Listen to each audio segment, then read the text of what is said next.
You know, in the high-stakes world of esports, where we're talking about millions of dollars and legacies on the line, winning isn't just about having the fastest reflexes or some flawless strategy. No, it's about mastering the mental game, and that is exactly what we're going to dig into right now.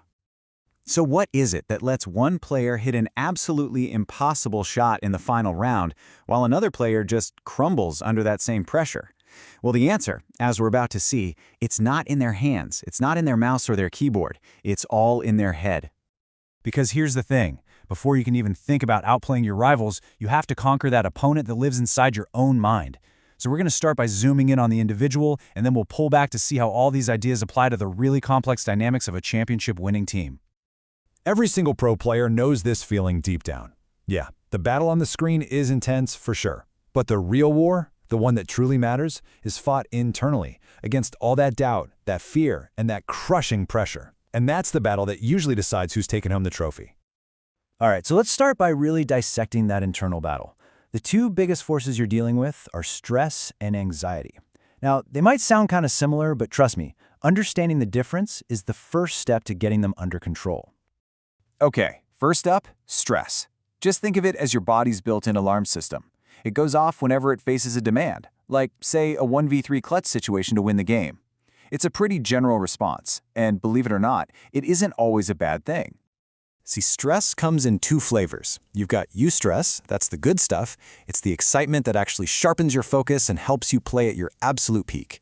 It's that adrenaline rush that helps you hit the perfect shot. But then, on the other hand, you've got distress. Yeah, that's the bad stuff. It's overwhelming, it clouds your judgment, and ultimately, it's what makes you choke. And these feelings, they show up in three main ways. Cognitively, in your head, you might find it really hard to concentrate. Somatically, that's in your body, you feel it physically. Your heart's pounding, your palms are getting sweaty. And then behaviorally, you might get super irritable or start fidgeting. Sound familiar? All right, so that's stress. Now, let's talk about its close cousin, anxiety. While stress is a reaction to what's happening right now, anxiety is the worry about something in the future, something uncertain. So it's not the 1v3 situation itself, it's the fear of losing it that's causing the anxiety. And just like stress, anxiety isn't one size fits all. You have state anxiety, which is temporary and situational. You know, those pre-game jitters that usually disappear once the match actually starts. Then there's trait anxiety, which is more a part of someone's personality. They're just kind of wired to feel more anxious in general, both in and out of the game. So, look, if pressure is just part of the game, how in the world do the pros handle it? Well, they don't get rid of it. They learn to find their perfect performance zone. And this right here, this is one of the biggest mental jumps you make from being an amateur to becoming a pro. The key concept we have to understand is called arousal. Now, this is just your level of alertness, or how activated you are. It's basically the engine that drives your performance. If you have too little fuel, you stall out. But if you have way too much, you just spin out of control. So the big takeaway here is that champions are not emotionless robots. That's a total myth. They've just learned how to manage their arousal to hit that perfect sweet spot. There's a classic theory in sports psychology that explains this perfectly. It's called the inverted U hypothesis. Think of it like this. On the far left, with low arousal, you're bored, you're unfocused, and your performance is going to be terrible. Then, on the far right, with really high arousal, you're panicking, your hands are shaky, and your performance just plummets. But right there in the middle, at that optimal level, that's the zone. That's where you find peak performance. So, mastering your own mind is obviously crucial. But let's be real. In esports, it's almost never a solo mission. So now, we're going to shift our focus.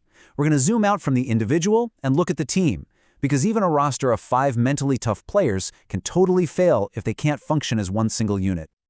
I mean, we've all seen this happen, right? Some organization assembles a super team. It's full of legendary players, and everyone just assumes they're going to dominate. And then they completely bomb. Why?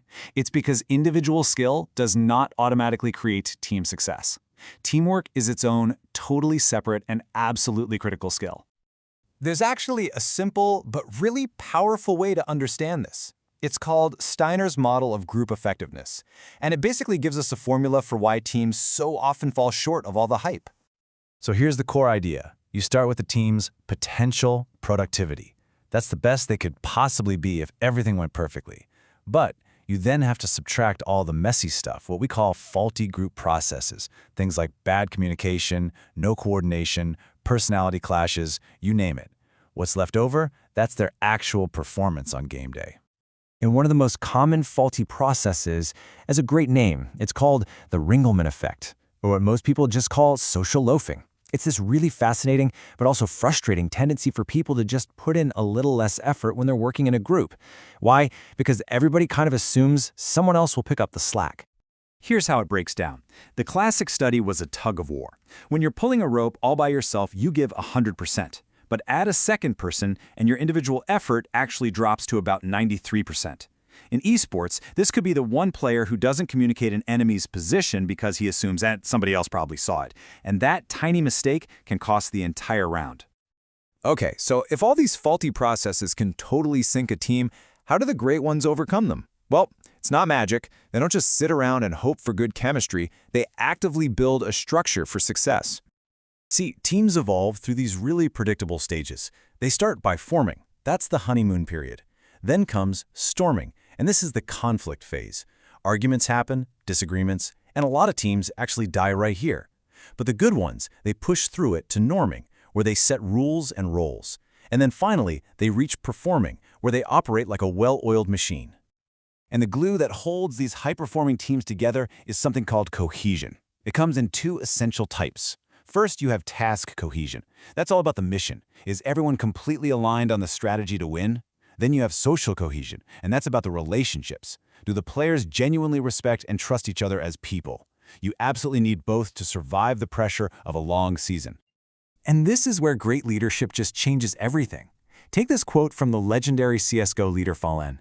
He's not just talking about strategy, right? He's talking about creating psychological safety, creating that social cohesion. He knows that a team that trusts each other is going to communicate way more effectively and perform better when the stakes are highest. It's that simple.